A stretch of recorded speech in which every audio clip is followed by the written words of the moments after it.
எல்லாருக்கும் வணக்கம்.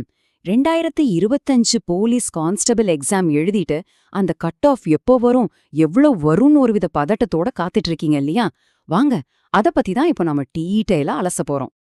சரி, சுத்தமா நேரத்தை வீணடிக்காம நேர விஷயத்துக்கு வந்துடலாம். இப்போ உங்க எல்லாருடைய மனசுலயும் ஓடுற ஒரே கேள்வி, இந்த வருஷம் கட் ஆஃப் எவ்வளவு வரும் அதானே? அதுக்கான தெளிவான பதில்களை தான் நம்ம இந்த அலசல்ல பார்க்க போறோம்.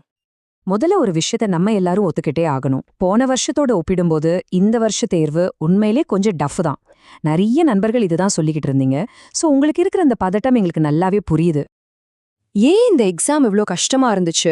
பாத்தீங்கன்னா கூற்று வகை கேள்விகள் இந்த தடவை ரொம்பவே அதிகமா கேட்டுட்டாங்க.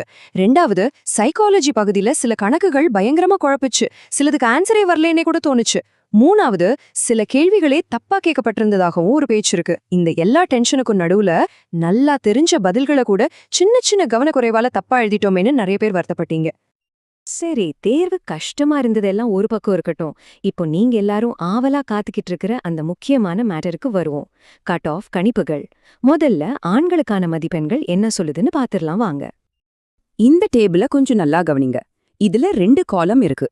90% வாய்ப்பு அப்படிங்கிறது நீங்க அடுத்த கட்டத்துக்கு போறதுக்கு நல்ல சான்ஸ் இருக்குன்னு அர்த்தம். ஆனா அந்த 100% உறுதின்னு ஒரு காலம் இருக்கு பாருங்க, அந்த மதிப்பெண்ணை நீங்க தாண்டிட்டீங்கன்னா ஒரு செகண்ட் கூட யோசிக்காதீங்க, உடனே பிசிக்கல் ட்ரைனிங்க ஆரம்பிச்சிடலாம். உதாரணத்துக்கு, பிசி பார் எம்பிசி பிரிவினர் 62க்கு மேலையும் எஸ்சி பிரிவினர் 58க்கு மேலையும் எடுத்திருந்தா நீங்க அடுத்த ரவுண்டுக்கு தைரியமா தயாராகலாம். ஓகே, இப்போ ஆண்களுக்கான கட் ஆஃப் பார்த்தாச்சு. அடுத்து பெண்களுக்கான கட் ஆஃப் கணிப்புகள் எப்படி இருக்குன்னு பார்க்கலாம். இதுக்கும் அதே மாதிரி ஒரு தெளிவான டேபிள் இருக்கு, வாங்க பாப்போம். பெண்களுக்கும் அதே ஃபார்முலா தான். பிசி/எம்பிசி பிரிவினர் 52 மதிப்பெண்ணுக்கு மேலேயும் எஸ்சி பிரிவினர் 50க்கு மேலேயும் எடுத்திருந்தீங்கன்னா நீங்க 100% அடுத்த கட்டமான உடற்தகுதி தேர்வுக்கு ரெடி ஆகலாம். ஸ்போர்ட்ஸ் கோட்டால 40க்கு மேல எடுத்திருந்தா அது உறுதியான வாய்ப்பு.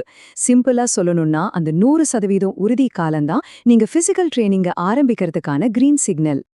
சரி, அந்த 100% உறுதி மதிப்பெண்கள் என்னென்னு ஒரு தடவை அழுத்தமா பாத்திரலாம். ஏன்னா இந்த எண்கள் தான் உங்களுடைய அடுத்த கட்ட மூவ தீர்மானிக்க போகுது. நீங்க இந்த லிஸ்ட்ல வரீங்களான்னு ஒரு தடவைக்கு 2 தடவை செக் பண்ணிக்கோங்க. இந்த மதிப்பெண்களை நீங்க எடுத்திருந்தா தயவு செஞ்சு ஒரு நிமிஷம் கூட வீணாக்காதீங்க. பிசி பார் எம்பிசி ஆண்கள் 62+, எஸ்சி ஆண்கள் 58+, பிசி பார் எம்பிசி பெண்கள் 52+, எஸ்சி பெண்கள் 50+. இந்த மார்க் உங்களுக்கு இருந்துச்சுன்னா உடனே கிரவுண்டுக்கு கிளம்புங்க. உங்களுடைய ஒரே இலக்கு எல்லா ஈவெண்ட்லயும் டபுள் ஸ்டார் அடிக்கிறது மட்டும்தான். அப்போதான் அந்த வேலையே உறுதியா நம்ம கையில பிடிக்க முடியும். சரி, ஒருவேளை உங்க மார்க் இந்த கட் ஆஃப்ல வந்திருக்கலாம், இல்ல வராமலும் போயிருக்கலாம். 2 தரப்பு நண்பர்களுக்குமே அடுத்தது என்ன செய்யணும்னு ஒரு தெளிவான வழிகாட்டுதல் இருக்கு. வாங்க அத பத்தி பேசலாம். இங்க 2 தெளிவான பாதை இருக்கு.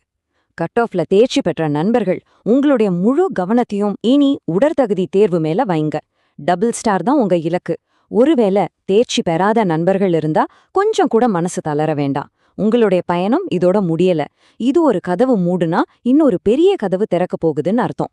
உங்களுடைய முழு கவனத்தையும் அடுத்ததா வரப்போற எஸ்ஐ தேர்வை நோக்கி திருப்புங்க. வாழ்க்கை ஒரே தேர்வுல முடிஞ்சு போறதில்ல, இல்லையா? எல்லாரும் இந்த ஒரு விஷயத்த மட்டும் மனசுல ஆழமா பதிய வச்சுக்கோங்க. விடாமுயற்சியோட படிச்சுக்கிட்டே இருந்தா ஏறாச்சும் ஒரு தேர்வுல நீங்க நிச்சயம் வெற்றி பெறுவீங்க. இது 100க்கு 100 உண்மை. அந்த நம்பிக்கையை மட்டும் விட்டுடாதீங்க.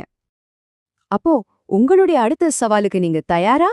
அது உடற்தகுதி தேர்வா இருந்தாலும் சரி, அடுத்த எஸ்ஐ தேர்வா இருந்தாலும் சரி, உங்களுடைய இலக்கை நோக்கி ஓட ஆரம்பிங்க. உங்கள் எல்லோருடைய விடாமுயற்சிக்கும் எங்களுடைய மனமார்ந்த வாழ்த்து.